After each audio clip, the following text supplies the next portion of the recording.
Why? And thanks for joining me here in my wonder shop. It's a shop where I spend a lot of time wondering what's going on. So, hey, I wonder what's going on with this radio. Let's just take a look at it. Okay, really nice looking color. I love the color on this, but believe it or not, this is a hand-painted radio. Its original color is poking through in these scratches here. But lovely job painting it. Apparently it was painted with car paint in order to match someone's car, which was painted with this paint, which is kind of a neat idea. So I guess if you had this in your garage and you pull in your car of the same color, which is a pretty cool color for a car too, then voila. So let's take a look at it. Now right away you can see this doesn't match. Quite certainly that's a replacement for the old on-off switch. I mean, what else can it be? Just an AM radio. Okay, warning bells should be going off when you see a radio like this if you're going to work on it. And the warning is the chassis may be completely live. So we take a look at the cord here. And look at the plug. The plug is a replaced plug, and this plug has a serious problem. I'm glad I didn't plug that in. Let me show it to you right away here. Shame, shame, shame. Not on me. Okay, so the problem with these plugs, okay, whether there's a cardboard piece on top or not, is that they're not made right. There's a very good chance for loose strands to short. Now, do you see the loose strands in there? Look at one of them is reaching across, trying to grab its brother on the other side there. Wow. Look at how close it is. So, you know, in the worst case, in not quite the worst case, you're going to plug this in, boom, there's going to be a pop inside here, and your breaker is going to open on your fuse panel, or your fuse is going to go. The worst case is, that's not what happens. There's not enough fault in here to draw enough current to blow your breaker, and instead, you get sparks, a little flame, maybe some heat in this thing. Now the proper way to do these is not like this at all. There is a way to put these together safely. I'm going to have to fix this one because I am not going to work on this radio with this plug like this. You can't make me. So I'm going to show you how to do these properly here. Very, very common replacement plug, you know, out of the 60s or 50s. And we just pull that out. I say, we'll just pull that out.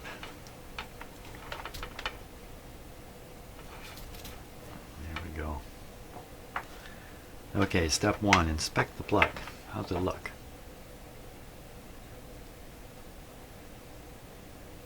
Now you can see the rivet that's holding the prong in is rusted, but I don't think that's important at all. These are tight, so there's nothing wrong with this. This is actually okay. Ooh, big crack there. Even though it's missing its cardboard cover, which is another big safety concern. But look at these plugs. When you go to plug them in, you can easily reach around like this. By accident, have your finger on the tang while you're trying to shove it in the outlet. So I guess that's true of all plugs, isn't it? Okay, so on the wire, the first thing we're going to do is snip off the business end here and just get rid of those. Now not everybody has a soldering iron, so I'm going to do this without any solder, but if you had solder, it'd be good to tin these wires before finishing this job here. But I'm not going to, it's not necessary.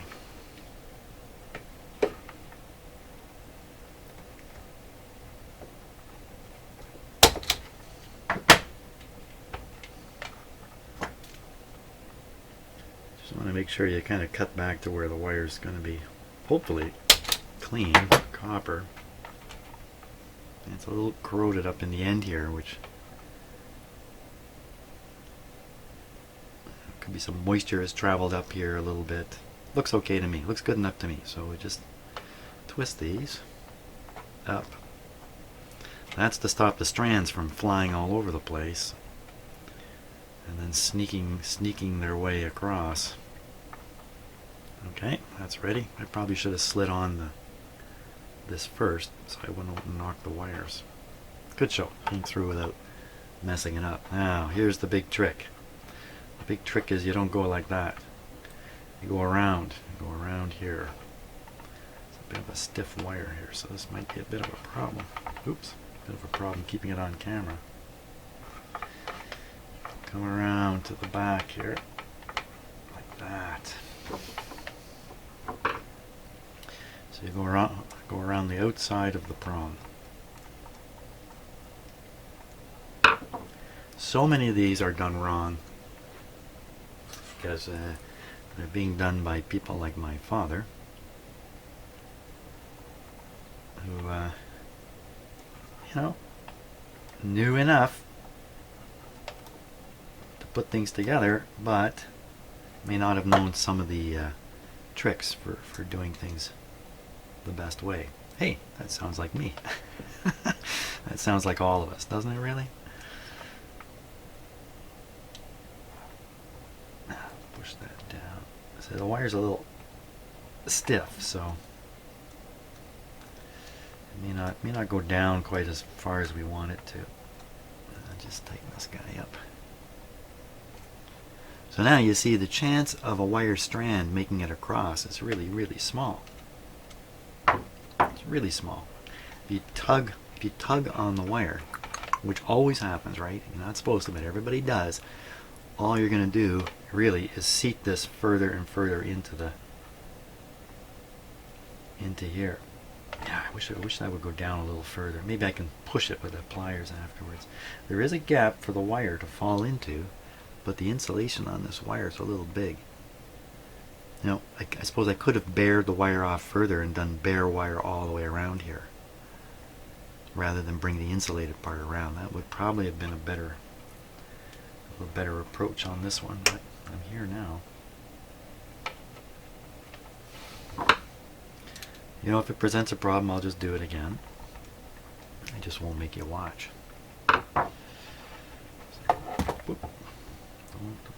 Don't leave on me now. Just getting to the exciting part.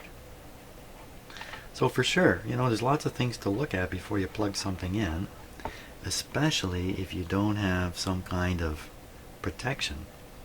Like I have this dim light system. Most people who run little shops like this would have something. There's other techniques for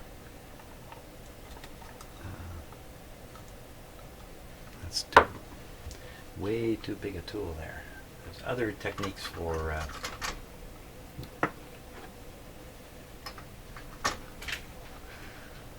helping me remember. What was I just talking about?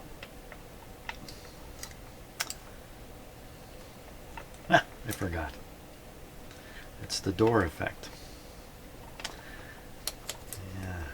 Now, this probably never happens to you, where you get an idea, I got to get something, you go racing through the house, you get into the room to get the thing, and you stand there and go, oh, what the heck am I doing here? Well, why did I come in this room?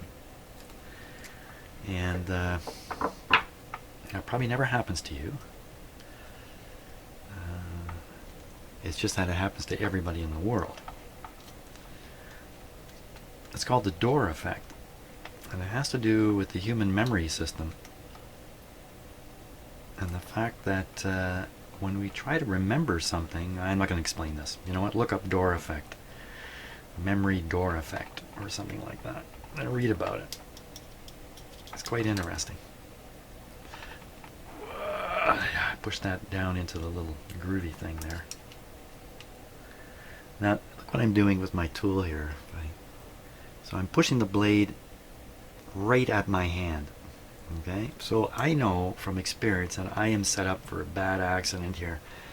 If I really jam on this screwdriver and then something happens, I could be jamming that screwdriver right into my finger next. So I don't know about you, but I try to be conscious of these things. I get the full enjoyment out of the injury when it comes that way. There, that's not too bad. That's got lots of brawn. It would be a little better if we had the copper or the cardboard cover on there. Okay, but no short circuit, so now I'm not afraid to plug it in, but I'm still afraid to plug it in. Can't be plugging it in without looking it over a little more. But I mean, I could plug this in, frankly. I do have the safety sort of system for that. But let's check it out. Now, this is a family radio. The person who gave it to me to repair said it was his dad's. I think he commented this was his dad's attempt at improving the antenna. I'm not sure what that is, but that's not going to do much for an antenna. This is certainly the antenna extender. What's this? It's tied with a piece of string here. I guess that's an attempt to strain relieve it from here, but it's really not. Nothing strain relieved it from the string here. Okay, so much for that. Just getting rid of it. There. There, it's all fixed. Done. Beautiful. Okay, quick look in the back. Tubes, no empty tube sockets. Count the tubes. 1, 2, 3, 4, 5. Okay, 5 tubes. So now we have a couple of reasons to think this may have a hot chassis. Okay, it's got 5 tubes. What are the tube numbers? Here they come. 12SQ7. That's typical of a 12 something. This is going to be a 12 something. One of these will be a 35 something and the other one will be a 50 something probably. Let's see. Can we even read it? Oh, there it is there. 50L6. That's the output tube. Okay, so now one more thing we need to spot, but all indications are this is a potentially hot chassis radio. The next thing to spot is there a transformer in here? Is there a power transformer? No, there is not. There's no power transformer. So all the indications are in. This is potentially a hot chassis radio. Now there's something actually working against that, and that's this input here. You see a little input. Probably, I see the rivets holding it, but there's a good chance that this is actually completely isolated from the chassis. A little scary to me to think about plugging in my very expensive whatever it might be into here with the potential that there could be some potential here to fry up whatever it is I plug in. So I'm just a little anxious at this point. Obviously when this was made and came out of the factory, it was built to have a record player plugged in here, and so I mean that would be safe. So chances are this chassis is not hot.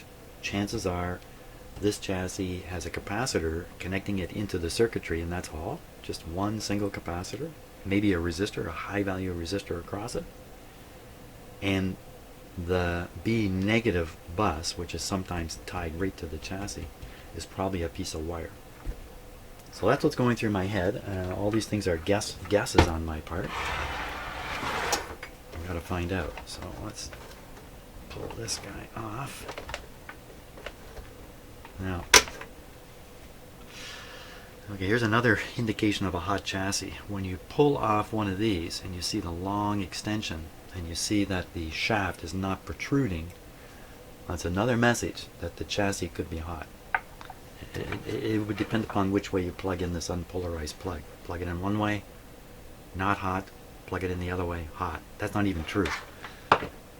Plug it in one way, hot when it's on, not hot when it's off. Plug it in the other way, it's the other way around. It's going to be hot one way or the other, no matter how you plug this in. So you need to understand these things. I'm not going to explain them. There's many other excellent videos explaining the hot chassis problem. There's a nice paper at the Just Radio's website. Just Radios is a little business that sells radio parts. I buy capacitors from them, but they have some great information on their website. I very much encourage you to read up on this. If you have no clue what I'm talking about, but you're thinking about taking on this as a hobby, you need to understand the hot chassis situation before you get into this, for sure. you get one of these no power transformer 5-tube, the tube values, the first number, the 12, 12, 12, 35, and 50 add to around 110. Danger, danger, danger. Now, so what have they done here? This guy is protruding, and it looks like it's not mounted onto the chassis, as I would guess. It's just mounted onto the frame here. So this has probably got a couple of wires hanging out. Be interesting to see how this was really done here. Let's now next stages. Occasionally, when you get a radio like this too, they're not screwed in to the cabinet. This one certainly is. Oh, look what we found! It's got a guarantee. Made in Canada. A big warning here. The warning is you got to have a license. So this is a war era radio. During the war era, you needed a license to operate a radio. And why was that? Government wanted to register every radio owner. Now, that'd be pretty much everybody in the country, wouldn't it? You know, there were spies. There were spies out there. Spies everywhere. Of course, spies use radios to receive information from their controllers on the other side of the planet, maybe. And the government was busy trying to find who had a radio that wasn't registered.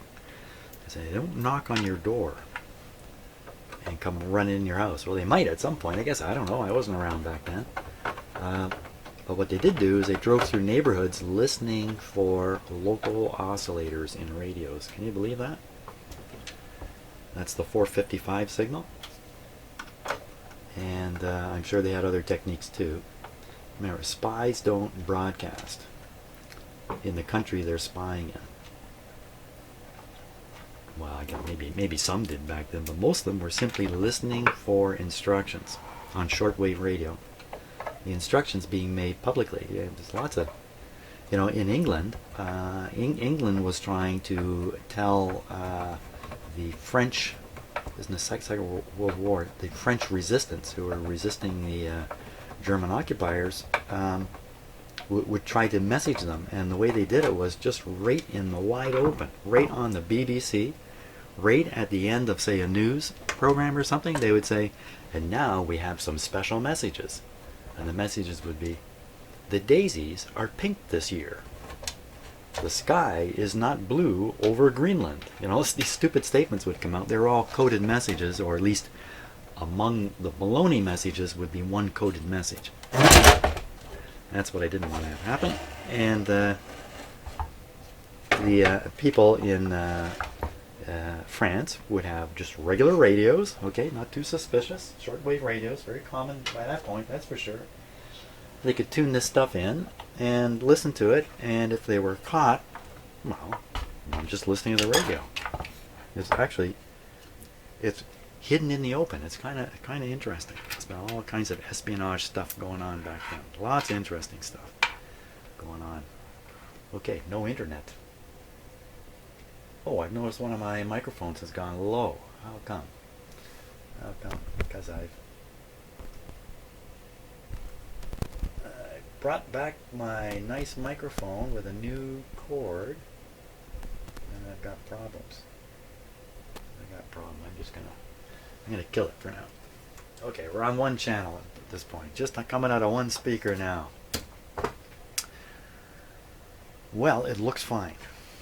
I don't see anything here jumping out at me. Let's take a look underneath.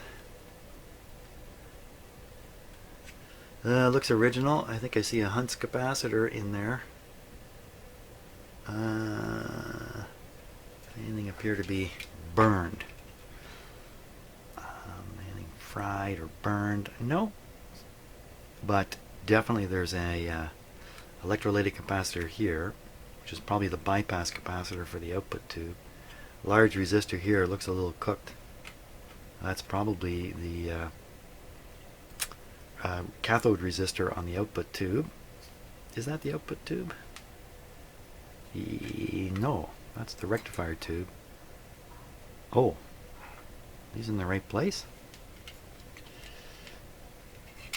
probably are. Ooh, okay, it's not quite adding up. There's a weird looking capacitor here. Never seen one quite like that. 27,000 microfarads. 400 volts. Okay, so maybe this is the bypass capacitor. This is one of the filter capacitors. Isn't there one up on top here? This thing here. This is a paper wrapped filter capacitor. It's probably bad. If it was in a metal can, there's a chance it's still good. But it's just, I believe, just cardboard. No reason we can't start this up that I can see. Maybe we'll know a few minutes after I start it up, but can't stop now. Just watch this.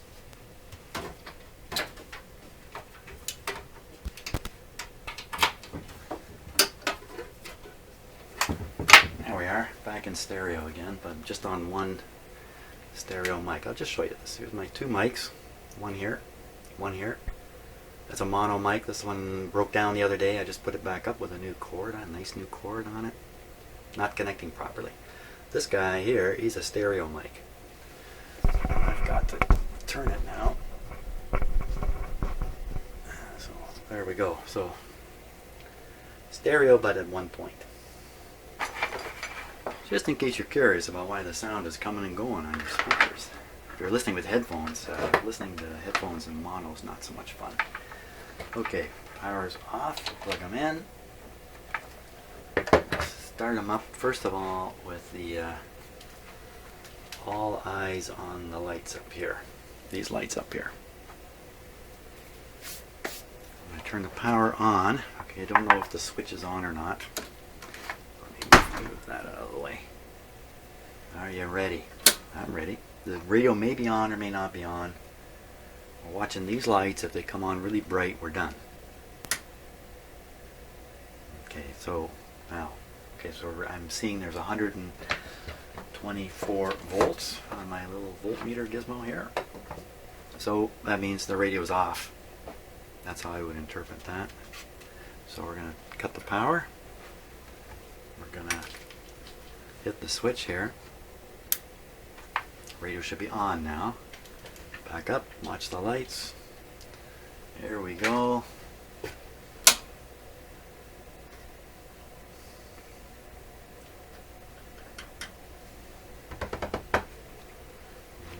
Nothing's happening. Nothing is happening at all.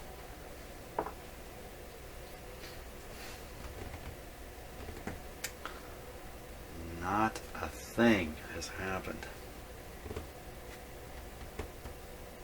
And I think waiting for it is not going to help the situation at all. So, we definitely have 124 volts at the plug.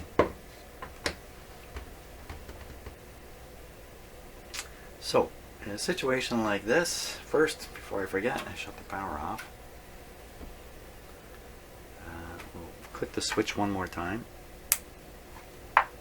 Turn the power back on. Not too surprising, nothing at all happened. Okay, so the big deal about these 5-tube radios is that all the heaters in these tubes are connected in series. So if one tube heater is open, none of them light, and the radio pretty much does what you saw. Oh, there is a light bulb here. Wow, that's kind of interesting in itself. So the light bulb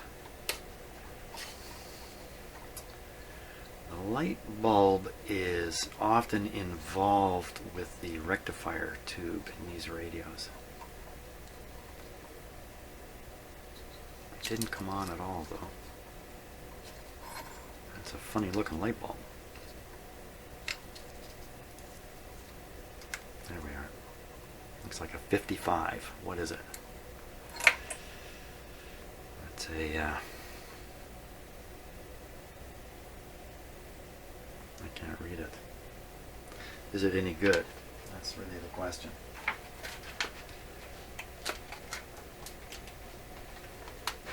The light bulb is a little bit of a test opportunity in itself. If a light comes on, that tells you something. I'd have to think about what, though. The light bulb's good, and we didn't see it. I really think we got to test these tubes at this point. Find the one with an open heater.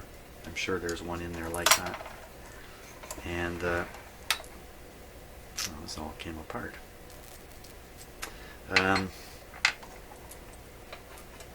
Before we do any more, I think that's what we got to do. First thing I'm going to do is unplug this tube. Okay, great. Tube testing is next.